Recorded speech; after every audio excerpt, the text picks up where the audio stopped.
You got Tyler. All right. Earlier in the show, we were talking about Caleb's ceiling and floors. And obviously, we know his infatuation with Aaron Rodgers. And we would all be happy if Caleb Williams has an Aaron Rodgers-esque career. But Caleb has also disclosed lately one of his other favorite quarterbacks, and it's Matthew Stafford, another former #1 overall pick. If Caleb Williams has a Matthew Stafford-esque career, how happy would that make you as a Bears fan? It wouldn't. You know me. I mean, which? Let me ask you a question. Which quarterback do you hate most? Is it Cousins, Goff, or Stafford? If I'm ranking them, is a relative term, but well, Stafford has proven you can win a Super Bowl with him. So I think it's in order of how good I think each guy is. I think Stafford's the best. Cousins is 2, and Goff is 3. Goff is 3. Yeah, I would probably have predicted Stafford, Goff, Cousins. Goff actually has won a couple of playoff games. He's been to a Super Bowl as well. How would you rank them? I probably would go at this point. I would go Stafford, Goff, Cousins. Okay. At this point. I mean,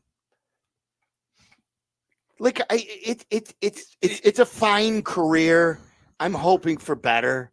Yeah, and again, like what we have found out though over the course of time, as we all know, like to be an elite quarterback, it's really hard to get there, and it's a very small club. And usually, what you get is that second tier guys who one year have a really good year, and then the next year fall back, and then the next year they have a good year, and then they fall back. Like it's like Dak Prescott. Dak Prescott does a lot of really nice things. Got a lot of nice statistics attached to his game. Dak Prescott's got no more playoff wins, I don't think, than Kirk Cousins. No, but he's a better quarterback than him, isn't he? Is he? I think he is. Can't you say that he's been given a lot more tools to work with than Kirk Cousins has? No, Kirk Cousins has Justin Jefferson for the last 2 years. I think he's had some pretty good weapons. What about his time in Washington? I mean, look, the point is that I mean, most of these guys haven't crossed that, that barrier that gets them into the next level. Answer the question. I don't want to get into the whole who Kirk Cousins, Jared Goff is. If Caleb Williams has a Matthew Stafford career, yes, I would. That's good with you. Yes. Yeah, that's not good enough for me. Who do you deem a better quarterback, Stafford or Matt Ryan? Stafford, I think Stafford's got more talent. I mean, Ryan had a nice career with Atlanta. But Matt had some up and down seasons too. Like he threw a lot of picks early, didn't he? Yeah. Stafford he have more or Ryan? Stafford. No. Yeah, he had. Yeah, so did Matt Ryan. Matt Ryan's got a number of statistical blips on his career as well. Yeah, there was his rookie year he threw 20 picks. Stafford, that is, and a lot of high teens his first 4 or 5 seasons. With the Detroit Matthew Lions. Stafford has always been a high risk, high reward quarterback, a la, Brett Favre. Whereas other guys will take fewer risks and have fewer turnovers, but may not have as many big plays or touchdowns. He has multiple 40 touchdown seasons. Who's that? Stafford. Yeah. Oh yeah, I'd take that part of it. Now, both of those seasons, he had 16 picks and 17 picks. Now, listen, I'll say this as well. If you go back and look at a lot of his career in Detroit, virtually never did he have a complimentary defense supporting him. So I think there was one year when they found themselves inside the top 15 or top 12 defensively. You can have a really good career, but if you don't have the complimentary piece, this past year, I would argue that the Chiefs got to where they got in large part because of their defense, because their offense struggled for a good portion of the season. Now, once you get to the postseason, he's magical, but the Chiefs' defense was excellent this year. Spagnuolo had those guys tuned up. Yes, he did. All right, what's next, Tyler? All right, the ESPN top 100 NFL players list came out today. There were 3 Bears on there. You had Montz Sweat at 89. You had Jalen Johnson on at 88, which is always intriguing because Jalen Johnson was omitted from the NFL 100, which is voted on by the players. And DJ Moore was all the way up at 42. One of the notable omissions, no Keenan Allen, who checked in at 51st on the NFL 100, does not crack the top 100 on the ESPN list. Is Keenan Allen still a top 100 player in your eyes? Yes, I think he's in the 90s. Yeah, he's on the cusp.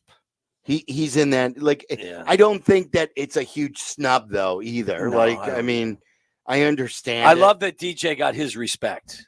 but like Keenan Allen's still coming off a great year. Yeah. It's coming off one of his best years, yeah. in fact. Yeah, and I still have this whole list too. And Montez was 89, as you said. Jalen was 88. And DJ was 42. I still think that there are fewer cornerbacks that are better than Jalen Johnson that are listed. I think Jalen deserves, and I know this has been his first year of statistical, but I'll take Jalen Johnson over several other corners they have listed ahead of him. I heard Bleck and Abdallah talk about this, and I agree with them. I think that he's in the DJ Moore spot from a year ago. That if he continues, He gets another year. Yes, one more year just gets him into the 40s next year. He takes, because I think DJ Moore was 99 last year. That's correct. Yeah. He was 99 and he moved up to what? 44? 42. 42. Which I was a little surprised he was I that think high. that I was surprised Me to see too. him that high. Me too. But deserving, good respect there. Like, again, he's not played with a great amount of quarterbacks.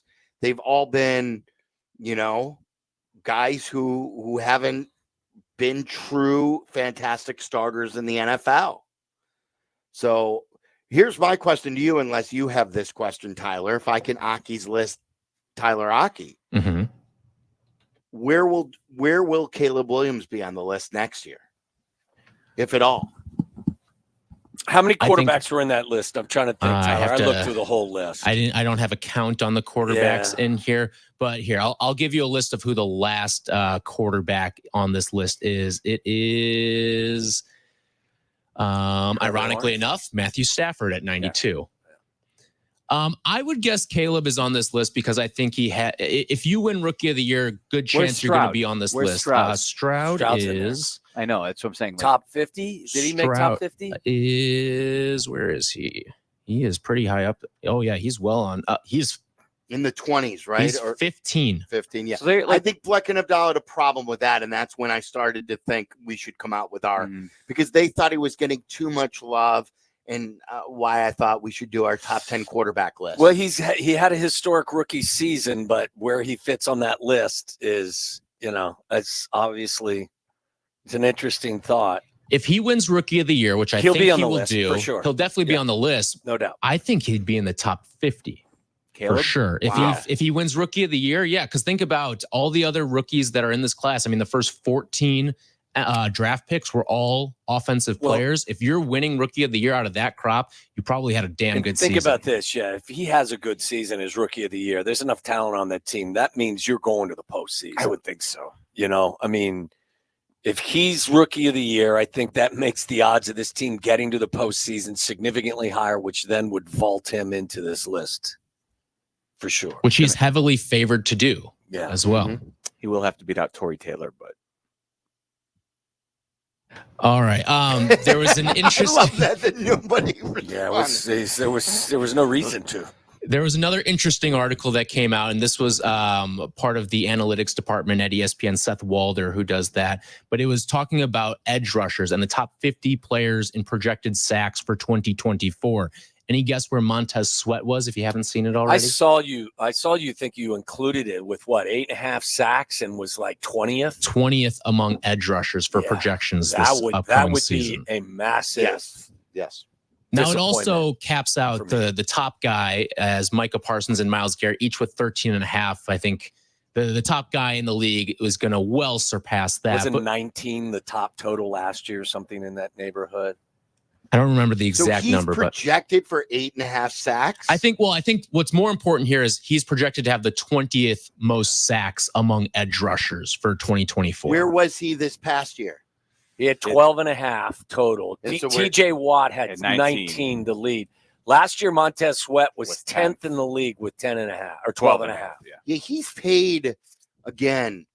He's paid to produce top 10 sacks in the NFL. Yes, he is. And I need 14 from him. And if he has 14 sacks, that would put him on par with Myles Garrett and Micah Parsons. it's what I and Max Crosby. It's what I was most worried about when they acquired him. And I understood the move, giving up the second round pick and everything like that, and then signing him. But that in his career, he had not put up monster numbers. And then last year, he did lead both teams in sacks and got you the 12.5. That's got to be the floor, 11. Right. The floor has to be in that 11 to 12 sack area. I would like teams too. Yeah. You're paying him now to be one of the top edge rushers in the league.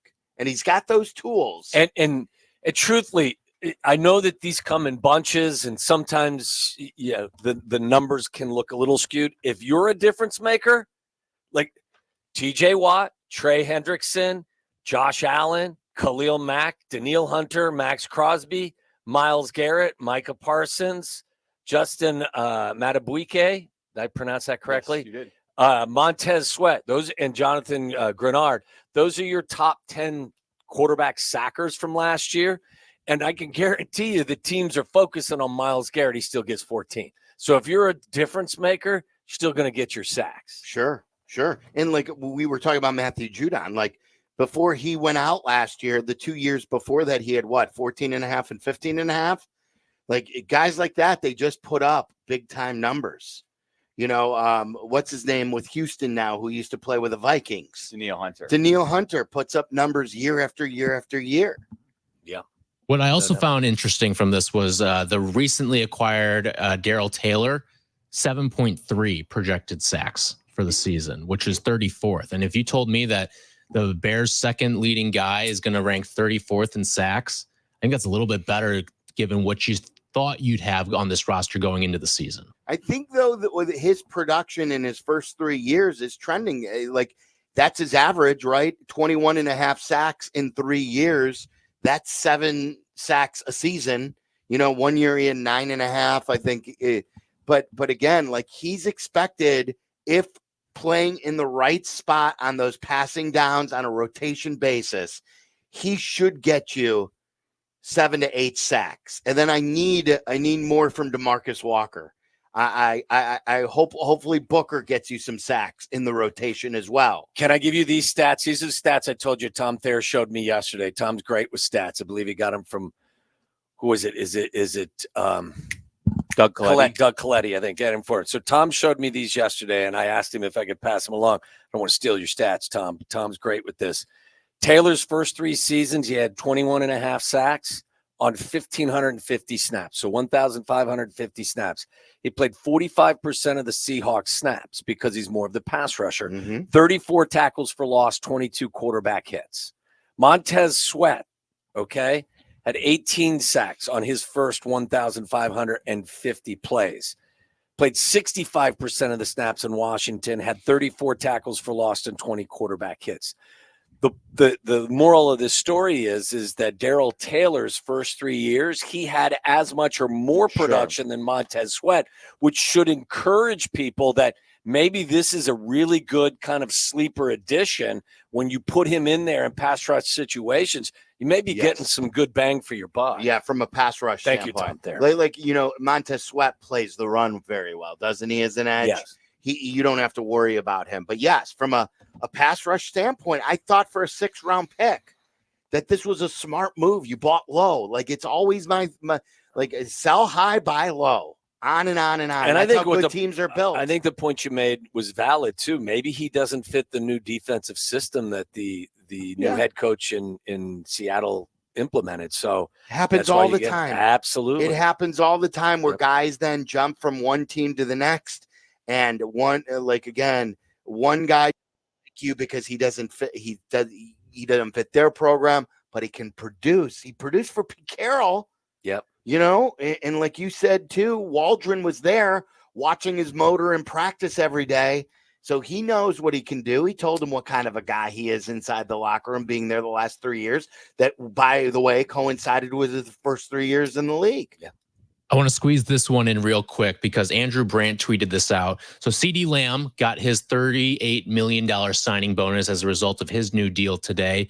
So he is making $38 million on just the signing bonus alone this season. Meanwhile, the Green Bay wide receiver room, their top 7 receivers are making $7 million combined.